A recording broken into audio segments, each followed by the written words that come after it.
30 বছর জলসা শুনছে, আজও পর্যন্ত কাপড় পরেছে গাঁটের নিচে।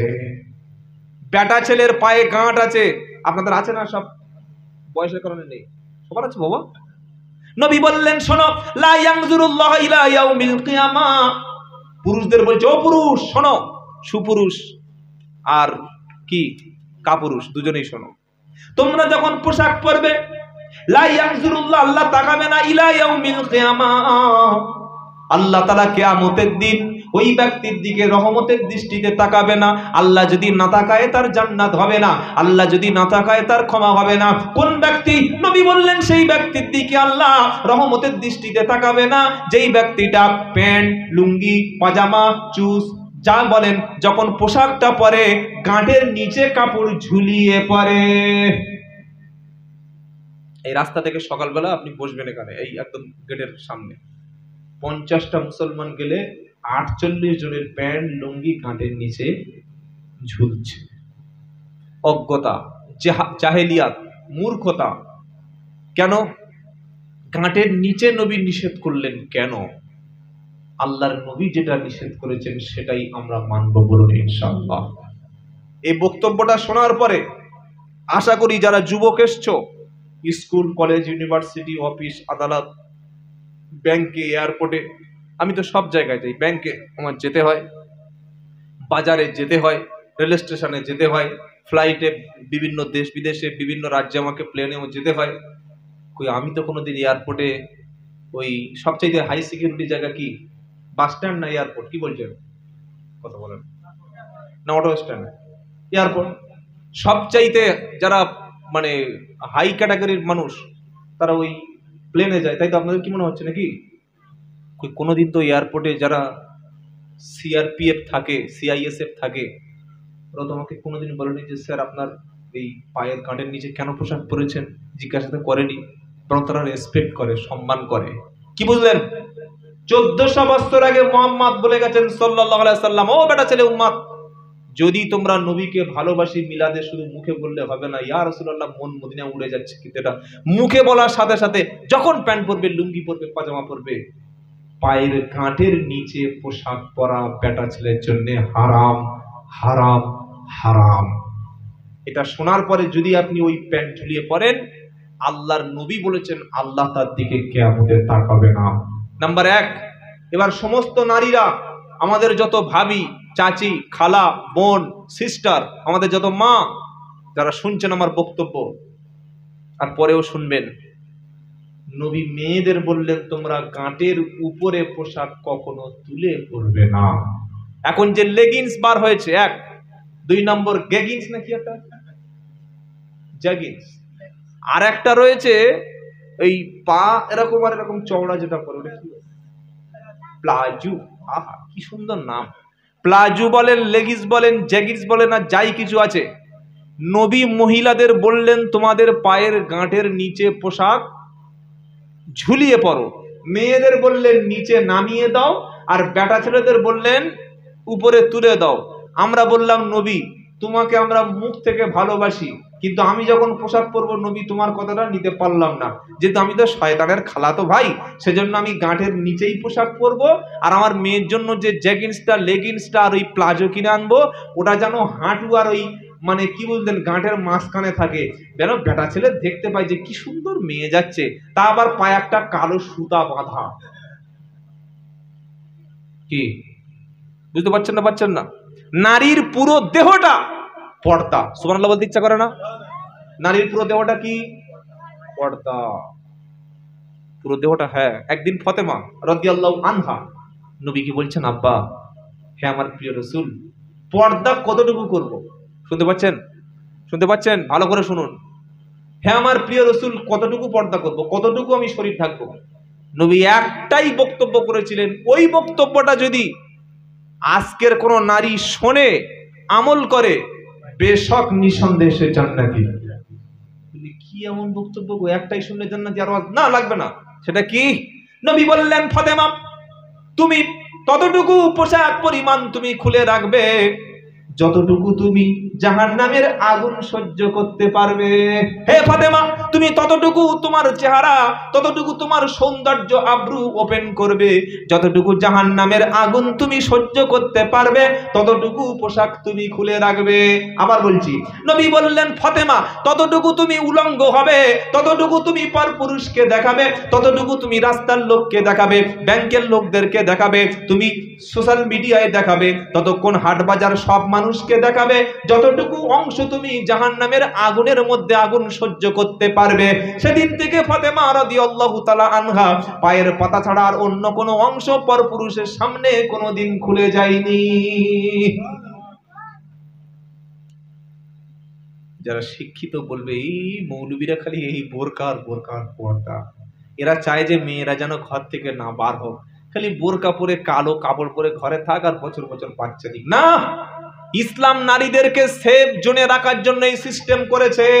নাম্বার 1, বোরকা নারীদেরকে ছোট করেনি, বরং বোরকা নারীদেরকে রেপ, ধর্ষণ, ইফটিজিং, শ্লীলতাহানি, বিভিন্ন রকমের শারীরিক, দৈহিক, মানসিক, পারিপার্শ্বিক, পারিবারিক যৌন নির্যাতনের হাত থেকে বোরকা মানুষকে সেফ জোনে রেখেছে।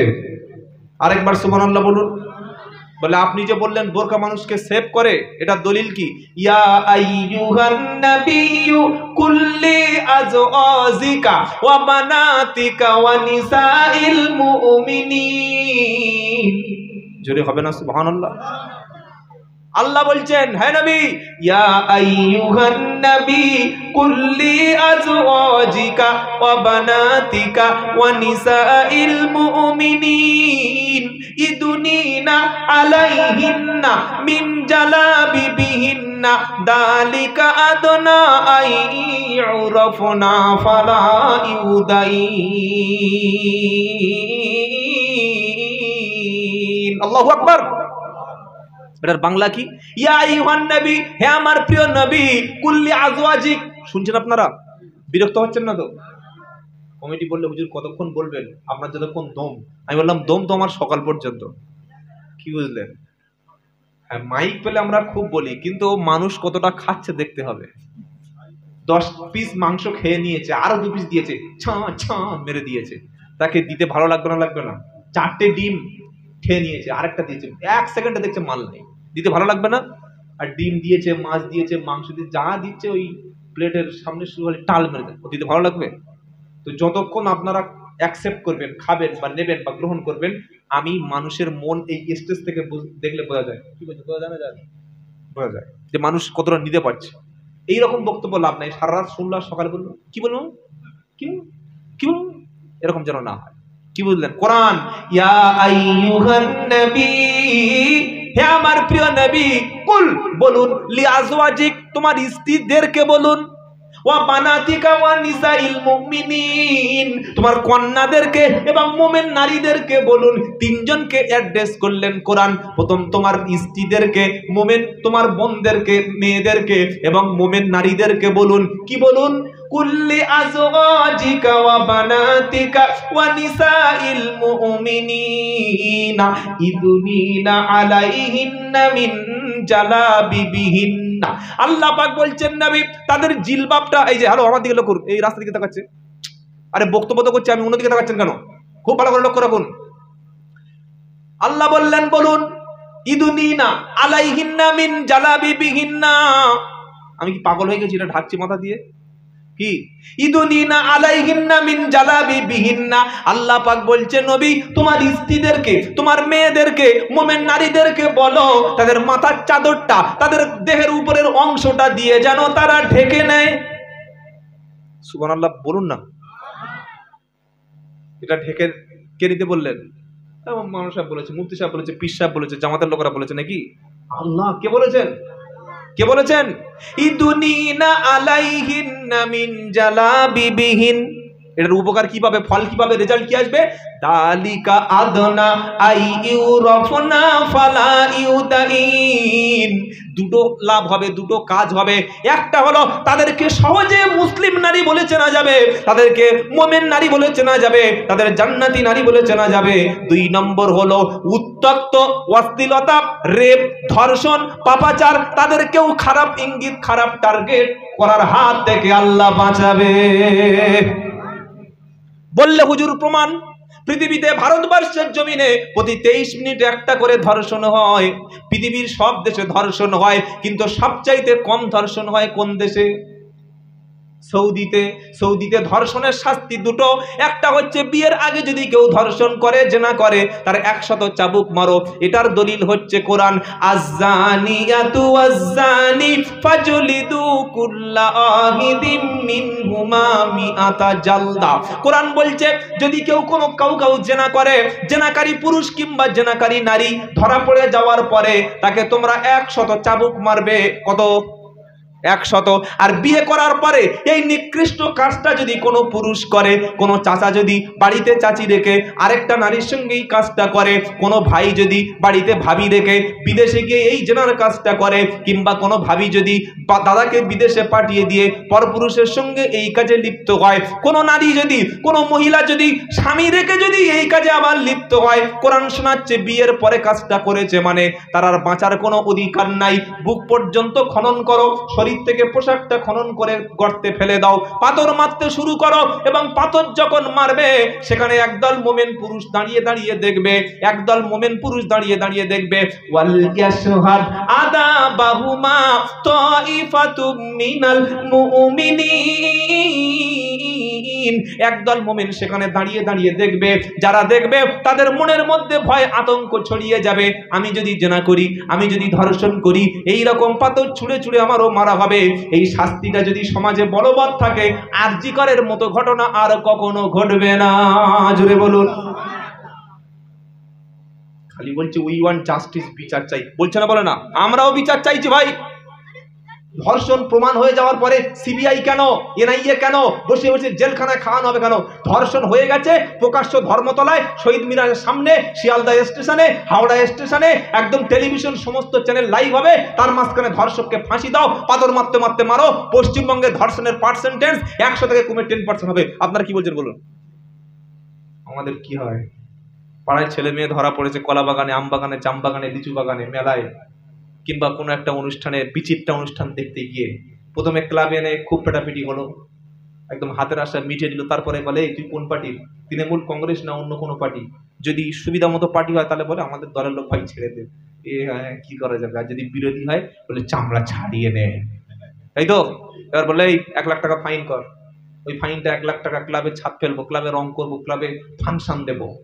ফাইন নেওয়া হয়ে গেল। এবার বললে এই মেয়েটা তোর বিয়ে করতে হবে, তাই বললে হ্যাঁ, তাহলে 3টে হলো, টাকাও 1 লাখ ছাড়লো, চামড়া উঠলো, আর বিয়ে করতে হলো। বলুন এটা কি প্রবলেম সলভ হলো? জেনা ব্যভিচার ধর্ষণ কমলো না? কোরআন সাক্ষী দিচ্ছে 3টি। 1, বিয়ের আগে করলে 100 চাবুক। 2, বিয়ের পরে করলে তাকে পাথর মারতে মারতে শেষ করে দাও, এবং অবশ্যই যেন এই বিচারটা প্রকাশ্য দিবালাকে হয়। কেন দিবালাকে হলো? যত মানুষ দেখবে তারা কেউ জেনা শব্দ মুখে যদি বলেন না, সুবহানাল্লাহ বলতে ইচ্ছা করে না। সেজন্য চ্যালেঞ্জ, পৃথিবীতে আজ পর্যন্ত একটা বোরকা হিজাব পরিহিতা নারীকে কখনো ধর্ষিতা হতে হয়নি। আর শুধু বোরকা পরলে হবে না, তার সঙ্গে সিস্টেম আছে কি? 1 নম্বর, পরপুরুষের সাথে কোন মাহরম পুরুষ ছাড়া কোন নারী সফর করতে পারবে না, হারাম। মানে আপনার মেয়ে মনে উঠলো আর একবার দীঘায় একা বেড়াতে গেল, আপনার বোন মনেই উঠলো একদম সেই সুন্দরবনে বেড়াতে গেল, অত সহজ নয়। ইসলাম বলছে নারী যখন তার বাড়ি থেকে মুসাফির হবে, সফরে যাবে, তার সঙ্গে সেই পুরুষ যাবে যে পুরুষ কোনোভাবেই তাকে বিয়ে করতে পারবে না, বিয়ে করা হারাম। কি বুঝলেন? আপনার মেয়ে বোরকা পরেছে, আপনি সাথে যাচ্ছেন, আর ধর্ষণ হওয়ার কোনো ভয় আছে? নেই। 2 নম্বর, আপনার মেয়ে হিজাব পরেছে, তার স্বামীকে পাঠিয়ে দিলেন সঙ্গে, কোনো ভয় নেই। 3 নম্বর, ভাই পাঠিয়ে দিলেন, সমস্যা নেই। চাচা পাঠিয়ে দিলেন, সমস্যা নেই। সমস্যা আছে? আল্লাহর কোরআন বলেছে এটাই ধর্ষণ বন্ধনের একমাত্র বন্ধ হওয়ার রাস্তা। তা না হলে যতই সিবিআই আর ইডি হোক, দিন কত কলকাতায় মিছিল হবে, ওই আবার সেই আসিফার মতো, বিলকিস বানুর মতো, বা আমার ওই হাতরাস যে ঘটনা ঘটেছিল উত্তর ভারতে, একই রকম ভাবে আবার ঠান্ডা হয়ে যাবে। কারণ ধর্ষণে মূল্যে টাকা দেয়, মদ খেয়ে মূল্যে টাকা দেয়, যা হচ্ছে টাকা। কি বুঝতে পারলেন? তো যাই হোক, আল্লাহর নবী সাল্লাল্লাহু আলাইহি ওয়াসাল্লামকে আল্লাহ কোরআন দিয়ে বলছে, নবী এই যে পর্দার কথা তোমার নারীদেরকে বোনদের বললাম, এটা করলে নারীদেরকে চেনা যাবে। আর 2 নম্বর, কোন নারীকে কেউ কখনো উত্তক্ত করতে পারবে না। বলুন সুবহানাল্লাহ, বলুন না সুবহানাল্লাহ বিহামদি সুবহানাল আযীম, নারায়ে তাকবীর। প্রিয় ভাইয়েরা, তাহলে ইসলাম নারীদেরকে পোশাক পায়ের গাঁটের নিচে পরতে বলেছে। আমার বক্তব্যটা শোনার পরে আপনার ছেলের মেয়ের জন্য ড্রেস অবশ্যই পাল্টাবেন। 5টা ড্রেস আপনি কিনবেন না ছেলে, তাড়াতাড়ি বলেন কটা? 5টা ড্রেস আপনার বাড়িতে কিনবেন না। 1 নম্বর হলো, আপনার ছেলের জন্য এমন কোন ড্রেস পরবেন না যে ড্রেসটা শরীরের সঙ্গে একেবারে টাইট ফিট। জিন্সের যে প্যান্ট, এই প্যান্ট পরে ছেলেরা বসে পেশাব করতে পারে, এই প্যান্ট পরে বসে খেতে পারে, এই প্যান্ট পরে ছেলেরা নামাজ পড়তে পারে না, পড়াশোনা করতে পারে না, খালি দাঁড়াচ্ছে আর কি হলো রে, পেশাব করছে। হুজুর বলছে এই বসে মত, বসে মত। বলছে হুজুর সিস্টেম নাই, বসতে গেলে মাল পিছন থেকে ব্যাক সাইড থেকে বার হয়ে যাবে। ভুল বাপের, আপনি ওই পোশাক কিনলেন কেন? আপনার রুচিটা কোথায় গেল? 2 নম্বর, ওই পোশাক কিনবেন না যে পোশাকটা ছেলের গাঁটের নিচে নামে মেয়ের গাঁটের উপরে ওঠে। 3 নম্বর হচ্ছে, মহিলার জন্য এমন কোন পাতলা পোশাক কিনে বার করবেন না, এটা আল্লাহর হুকুম, রাসূলের নির্দেশ, যে পোশাক পরলে বাইরের থেকে তার শরীরের স্ট্রাকচারটা, শরীরের স্ট্রাকচারটা, শরীরের অঙ্গটা, অবয়বটা ধরা পড়ে, এই পোশাক কিনবেন না। বলুন ইনশাআল্লাহ। নাম্বার 4, পুরুষের পোশাক নারীর, নারীর পোশাক পুরুষের পরা হারাম। শুনতে পেলেন না? পেলেন না? 5 নম্বর, পুরুষের জন্য আল্লাহর নবী কুসুম কালার, যেটা একেবারে টকটক টকটক করছে, এই কালার পোশাক আর রেশমি পাতলা পোশাক পুরুষের জন্য পরা আল্লাহর নবী হারাম করে দিয়েছেন। সুতরাং এই পোশাকগুলো ছাড়া যত রকমের পোশাক আছে, মুত্তাকি তাকওয়ার পোশাক আমরা পরবো, সন্তানদের পরাবো ইনশাআল্লাহ। বলেন, আল্লাহর নবীর বিয়ে হয়ে গেল, সংসার চলল 1 দিন 2 দিন 3 দিন নয়, 15 বছর। নবী 40 বছর এবার বয়স হয়ে গেল। 40 বছর যেদিন বয়স হয়ে গেল, নবী বিবি খাদিজার কাছ থেকে কিছু খাবার নিয়ে মক্কা থেকে 3 কিলোমিটার 1.5 মাইল দূরে হেরা নামক একটা ছোট পাহাড় আছে, যে পাহাড়ের উপরে প্রথম রমজান মাসে কোরআন নাজিল হয়েছিল। নবীজি বসে বসে গোটা বিশ্ববাসীকে নিয়ে ভাবছে যে মানুষকে কিভাবে ভালো বানানো যায়, যেহেতু নবী বিশ্ব নবী, আর চিন্তাটাও বিশ্ববাসীর জন্যে। জোরে বলুন। নবী দেখছেন মক্কার জমিনে মদ, শুধু মদ আর মদ। নবী দেখছেন মক্কার জমিনে কন্যা সন্তান হলে বাপ বাঁচিয়ে রাখে না, অন্যজনের হাতে বিয়ে দেওয়ার ভয়ে থেকে মাটির মধ্যে পুঁতে দেয়। বেটা ছেলেগুলো বাঁচিয়ে রাখে, মেয়েদেরকে জীবন্ত মেরে ফেলে। নবী দেখছেন মক্কার জমিনে ঘর ঘর ধর্ষণ হচ্ছে, মক্কার জমিনে ধর্ষণ হচ্ছে, নারীদের কোনো সম্মান নাই। মক্কার জমিনে সুদের রমরমা, মক্কার জমিনে আল্লাহকে ছেড়ে 360টা এমন মাবুদের কাছে মানুষ সাহায্য চাইছে, যাদের দেওয়ার মতো করার মতো কোনো ক্ষমতা নাই। নবী দেখলেন একটা পবিত্র ঘর, সেই ঘরের মধ্যে এরকম খারাপ কাজ চলছে। আল্লাহর নবী চিন্তায় তিনি ভেঙে পড়লেন।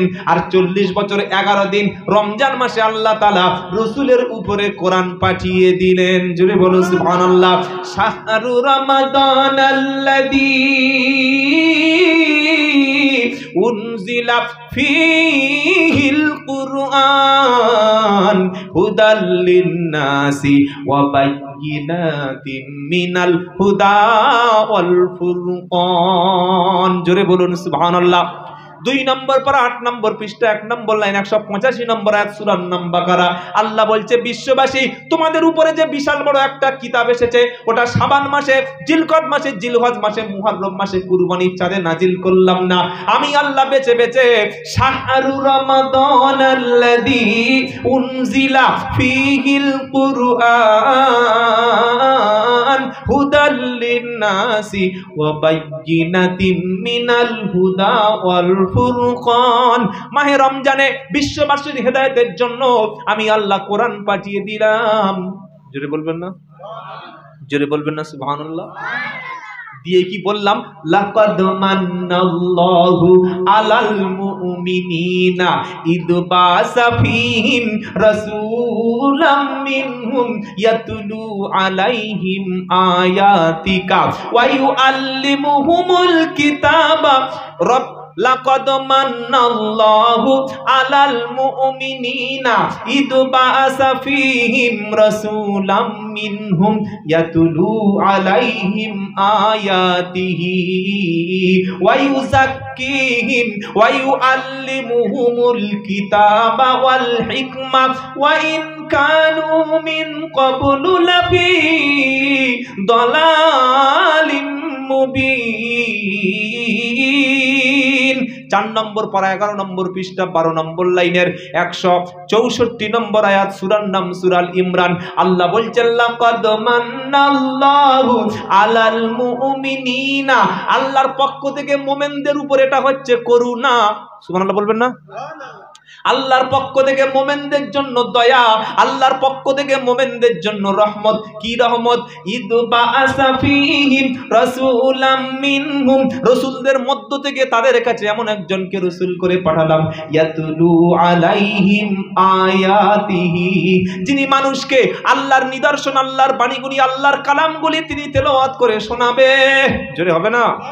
ওয়া ইউযাক্কিহিম, যিনি মানুষকে পরিষ্কার ও পরিশুদ্ধ, পরিচ্ছন্ন, পবিত্র করবে।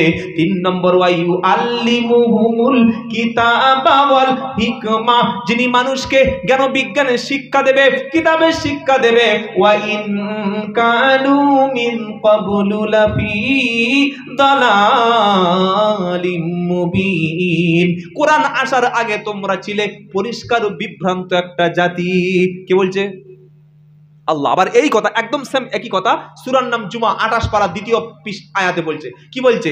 হুয়াল্লাযী বাআসা ফিল উম্মিয়িনা রাসূলাম মিনহুম ইয়াতলু আলাইহিম আয়াতিহি ওয়া ইউযাক্কিহিম ওয়া ইউআল্লিমুহুমুল কিতাবা ওয়াল হিকমা ওয়া ইন কানু মিন ক্বাবলু লাফি দালালিম মুবিন। যিনি আল্লাহ, যিনি তার রাসূলকে উম্মীদের মধ্য থেকে, নিরাপদদের মধ্য থেকে তোমাদের কাছে এমন একজনকে আল্লাহ রাসূল হিসাবে পাঠালো, যিনি মানুষকে আল্লাহর কালাম তেলাওয়াত করে শোনাবে, যিনি মানুষকে পরিষ্কার পরিচ্ছন্ন শেখাবে, যিনি জ্ঞান বিজ্ঞানের শিক্ষা দেবে, যিনি হিকমতের শিক্ষা দেবে।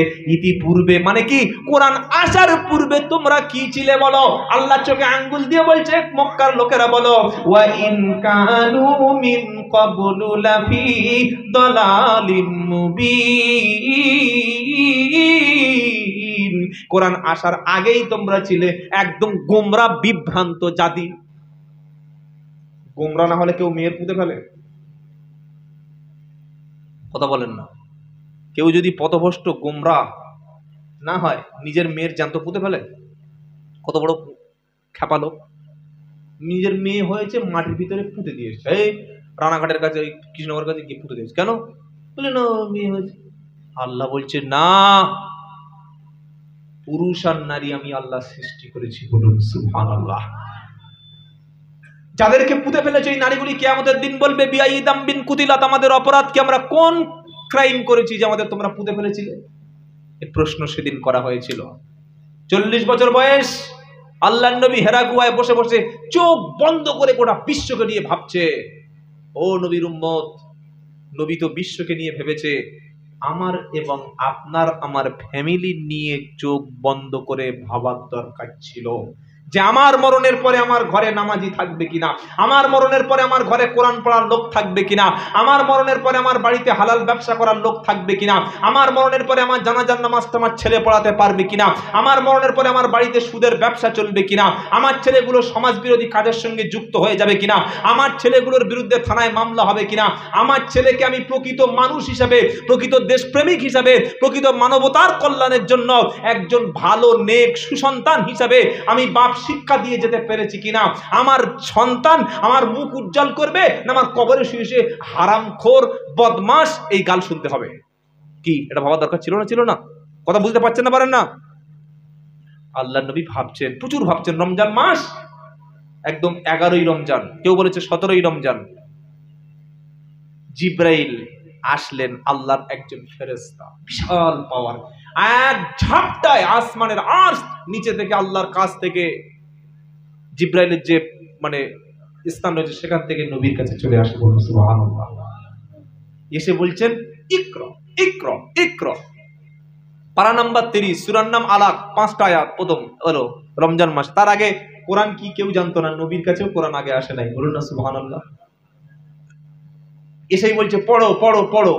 আল্লাহ নবী স্কুলে তো যায়নি, হাই স্কুলে পড়েনি, কলেজে পড়েনি, ইউনিভার্সিটি পড়েনি, মাদ্রাসা মক্তব মিশনে পড়েনি, কোনো শিক্ষক ছিল না, তিনি পড়তে পারবেন? কথা বলছেন না? যে লোকটা জীবনে কোনটা A B C D E F G S চেনে না, কি বুঝলেন, টেন্স কি জানে না, তারপরে ভায়েল জানে না, নাউন প্রনাউন অ্যাডজেক্টিভ কিছুই জানে না, তার কাছে ইংলিশ পেপার দিলেন, সে পড়ে সব বলতে পারবে? কথা বলছেন না যে? বলতে পারবে না। যে আলিফ বা তা সা জিম হা খ দাল জাল র জা সিন শিন পড়েনি, ঈদগাম ইকফা ইজহার ঈদগাম তারপরে কোনো কিছু পড়েনি, তার কাছে যদি বলেন যে সূরা ইয়াসিনটা পড়ো, ও পড়তে পারবে? পারবে না। তো যে পড়েনি সে পড়বে কি করে? নবী তো পড়েইনি, তাকে পড়ানো হয়নি। পড়েনি নয়, বরং পড়ানো হয়নি, সে কি করে পড়বে?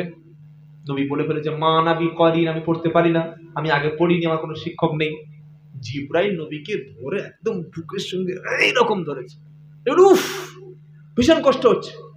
আবার জিবরাইল বললেন মুহাম্মদ ইকরা, পড়ো। নবী সেই একই শব্দ বলছে মা নাবি করিন, আমি পড়তে পারি না। আবার জিবরাইল চেপে ধরলেন, নবী বললেন কষ্ট হচ্ছে খুব, ছেড়ে দাও। আবার জিবরাইল বললেন ইকরা, কবার? 3বার হলো। 3বার যখন বললেন, শেষবার খুব জোরে বুকের সঙ্গে আমাদের শ্রেষ্ঠ নবী, শ্রেষ্ঠ লিডার, বিশ্বগুরুকে চেপে ধরলেন। আর তারপরে নবীর মুখ দিয়ে আল্লাহর কথাটাই বার হয়ে গেল। জোরে বলুন, কি কথা বার হলো? সে কথাটা কি ছিল? কোরআন, ইকরা বিসমি রাব্বিকাল্লাযী খালাক, খালাকাল ইনসানা মিন আলাক, ইকরা রাব্বুকাল আকরাম। সুবহানাল্লাহ বলতে ইচ্ছা করে না? কি বললেন? 5টা বাক্য বললেন। আল্লাযী আল্লামা বিল কলম। যদি বলেন না সুবহানাল্লাহ। আল্লামাল ইনসানা মা লাম ইয়ালাম। এই 5টা কথার উপরে মোমেন যদি চলতো, এবং আল্লাহর প্রথম যে পৃথিবীর জমিনে যে মেসেজটা পাঠিয়ে, আপনাদের ফোনে মেসেজ আসে না বাবা? কথা বলছেন না কেন? কখন মেসেজ আসে বলেন? গ্যাস ভরলে সাবসিডি আসে, মেসেজ আসে তো? কথা বলছেন না যে? আর কখন আসে? ব্যাংকে টাকা, ব্যাংকে টাকা ডিপোজিট করলে, উইথড্র করলে মেসেজ। আর কখন আসে? 28 দিন হওয়ার আগে, ফোনের যে রিচার্জ এক্সপায়ার হয়ে যাওয়ার আগেই আসে না? আসে না গো?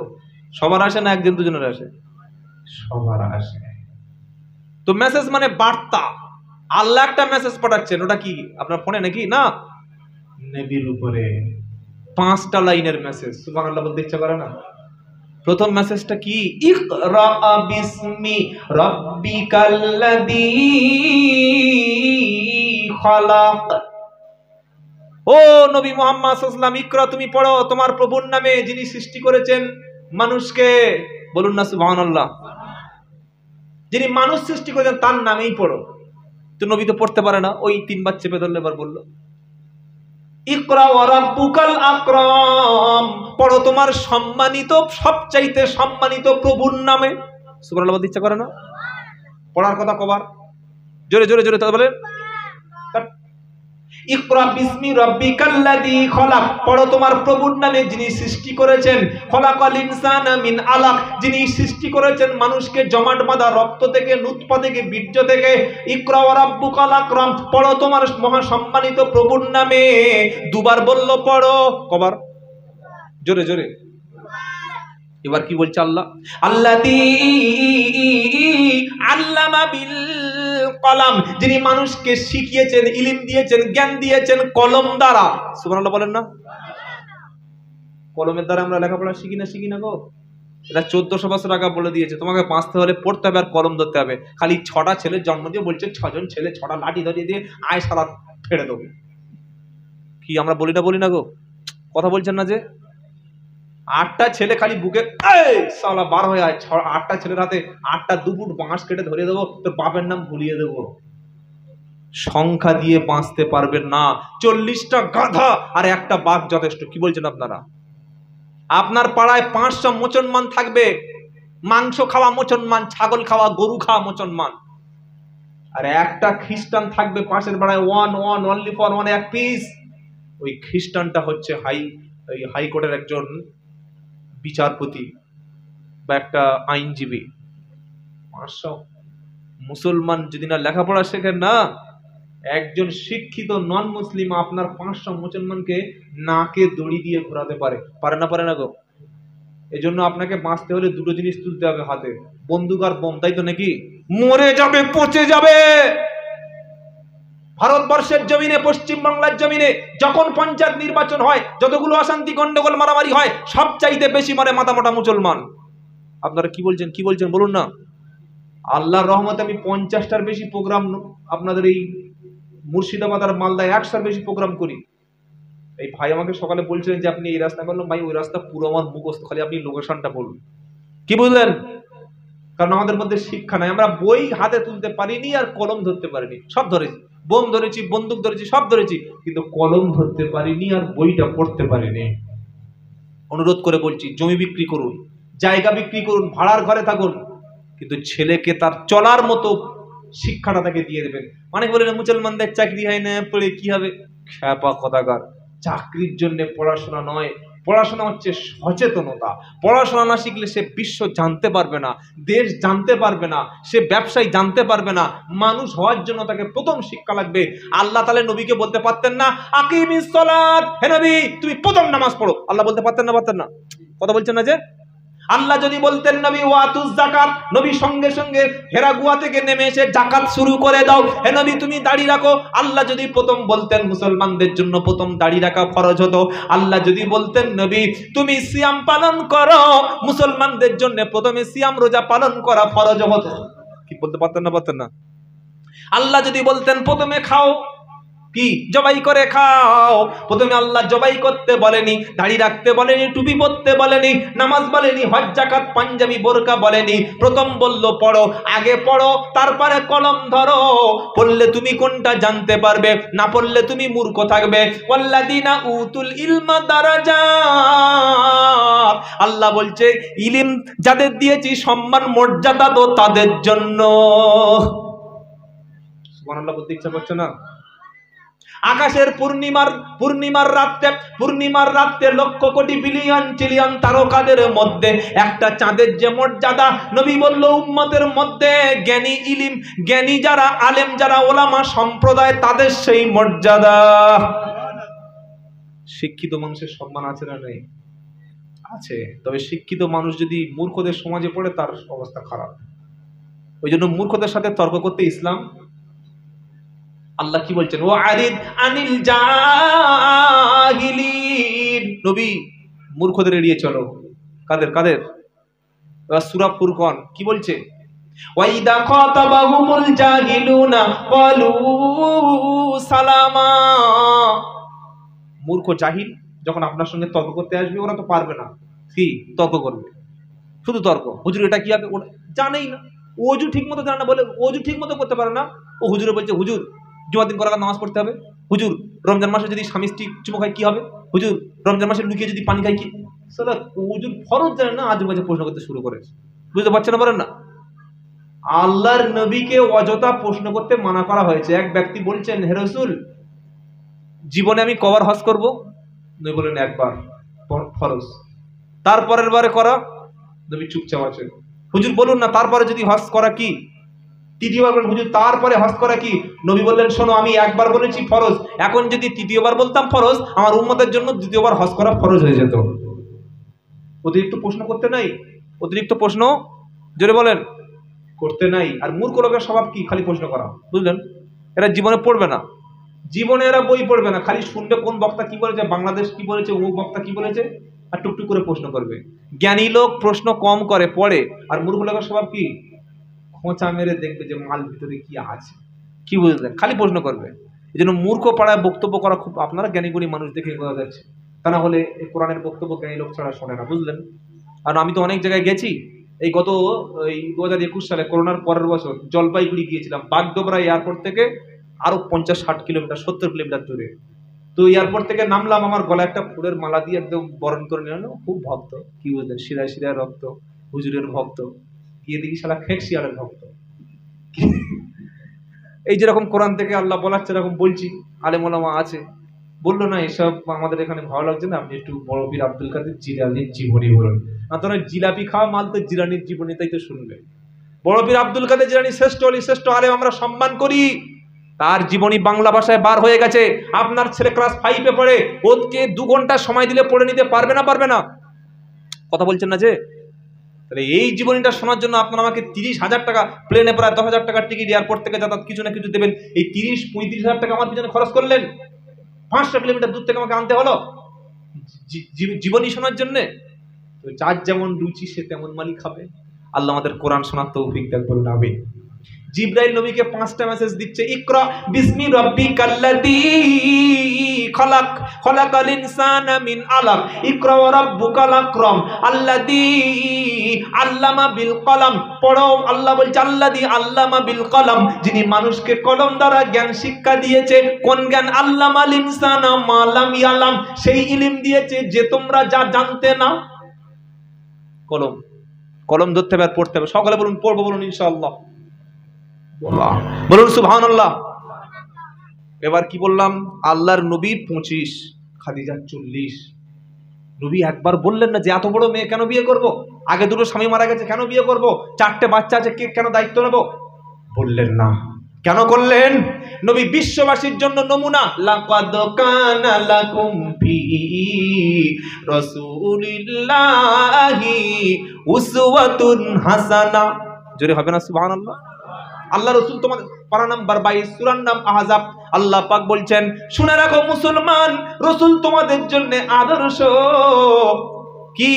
বিশ্বের জন্য আল্লাহ রাসূল হলো রোল মডেল। যদি বলেন সুবহানাল্লাহ।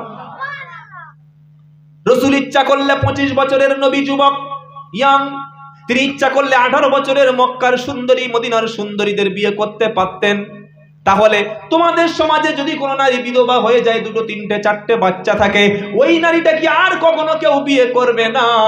উম্মত তখন বলবে মুহাম্মদ জন করেছে, আমরাও করব। আল্লাহর নবী তাই প্রথম বিয়েটা 25 বছরের নবী, 40 বছরের বিধবা, 2বার, 3য় নম্বর স্বামী নবী, 4টে সন্তানের সঙ্গে আল্লাহর নবী বিয়ে বন্ধনে আবদ্ধ হয়ে গেল। নবী শিক্ষা দিয়ে গেলে, উম্মত আমি মিষ্টি খাই, তোমরা মিষ্টি খাও, আমি দাড়ি রেখেছি, তোমরা দাড়ি রাখো, আমি পাঞ্জাবি পরেছি, তোমরা পাঞ্জাবি পরো, আমি মেসওয়াক করি, তোমরা মেসওয়াক করবে, আমি মাথায় টুপি দিই, তোমরা মাথায় টুপি দেবে। তবে প্রয়োজনে যদি অসহায় নারী এমন কোনদিন পাও, এই রকম আমার মতো একজন বিধবা নারীকে তোমরা আশ্রয় দেবে। আমি নবী, আমার সুন্নাত আদায় হবে। কুল ইন কুনতুম তুহিব্বুনাল্লাহ ফাত্তাবিউনি ইউহিব্বুকুমুল্লাহ ওয়া ইয়াগফির লাকুম যুনুবাকুম ওয়াল্লাহু গফুরুর রহিম। 3 নম্বর পারা, 13 নম্বর পৃষ্ঠা, 3 নম্বর সূরা, 31 নম্বর আয়াত, সূরার নাম আল ইমরান। আল্লাহ বলছেন, কুল, নবী বলো, ইন কুনতুম তুহিব্বুনাল্লাহ, যদি তোমরা আল্লাহর ভালোবাসা অর্জন করতে চাও, যদি তোমরা চাও যে আল্লাহ আমাদের ভালোবাসুক, যদি তোমরা চাও যে আল্লাহর ভালোবাসার বান্দা আমি হতে চাই, নবী বলছে ফাত্তাবিউনি, আমার স্টাইলটা, আমার সুন্নাতটা, আমার তরিকাটা, আমার লেভেলটা, আমার জীবনযাত্রা, আমি যেভাবে খেয়েছি তোমরা সেভাবে খাবে, আমি যেভাবে ঘুমিয়েছি তোমরা সেভাবে ঘুমাবে, আমি যেভাবে কথা বলেছি তোমরা সেভাবে কথা বলবে, আমি যেভাবে ব্যবসা করেছি সেভাবে ব্যবসা করবে, আমি যেভাবে বিয়ে করেছি সেভাবে বিয়ে করবে। যখন তোমার লাইফ স্টাইলটা নবীর লাইফ স্টাইলের সঙ্গে মিলে যাবে, যখন তোমার কথাবার্তাটা নবীর কথাবার্তার সঙ্গে মিলে যাবে, যখন তোমার শোয়াটা নবীর শোয়ার সঙ্গে মিলে যাবে, যখন তোমার ঘুমানোটা নবীর ঘুমানোর সঙ্গে মিলে যাবে, যখন তোমার খাওয়াটা নবীর খাওয়ার সঙ্গে মিলে যাবে, যখন তোমার চয়েসটা নবীর চয়েসের সঙ্গে মিলে যাবে, যখন তোমার হেয়ার স্টাইলটা নবীর হেয়ার স্টাইলের সঙ্গে মিলে যাবে, যখন তোমার রাজনীতিটা নবীর রাজনীতির সঙ্গে মিলে যাবে, আল্লাহ তখন তোমাদেরকে ভালোবাসতে শুরু করবে। আর আল্লাহ যখন ভালোবাসবে, ওয়ায়াগফির লাকুম যুনুবাকুম ওয়াল্লাহু গফুরুর রহিম। আমি আল্লাহ যখন তোমাদের ভালোবাসতে শুরু করব তখন তোমাদের জীবনের গুনাহগুলি মাফ করে দেব।